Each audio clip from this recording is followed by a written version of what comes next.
Hello friends, তো welcome to my channel. তো বর্ষাকালে দেখো ছাতা নিয়ে বেরিয়ে পড়েছি, একটা জায়গায় যাওয়ার ছিল, খুবই এমার্জেন্সি।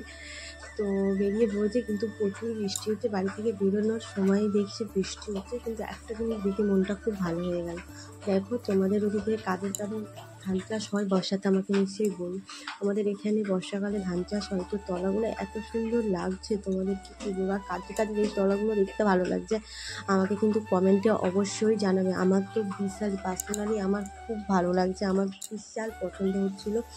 তো আমি রাস্তা দিয়ে যাচ্ছিলাম আর একটু রোডের দিকে, তো দেখতে এত ভালো লাগছে যে দাঁড়িয়ে গেছিলাম, এত ভালো লাগছে। তো রাস্তা দেখছি পুরো ফাঁকা, একটাও কোনো গাড়ি পাইনি। তো হেঁটে হেঁটে কতটা দূর যাচ্ছিলাম, আর বৃষ্টি তো কন্টিনিউয়াসলি হয়েই যাচ্ছে, বৃষ্টি কোনো থামার নাম নিচ্ছিল না।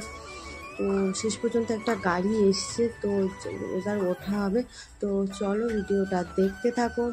কে বললাম যে আমি একটা জায়গা যাওয়ার জন্য বেরিয়েছিলাম, তো ফাইনালি এই জায়গাটাতে এসে পৌঁছে গেছে, বাট তখন এসে দেখছি গেটটা বন্ধ। তো চলো তোমরা ভিডিওটা দেখতে থাকো। যদি ভিডিওটা ভালো লাগে like comment share and subscribe করে দেবে, ততক্ষণ তোমরা সবাই ভালো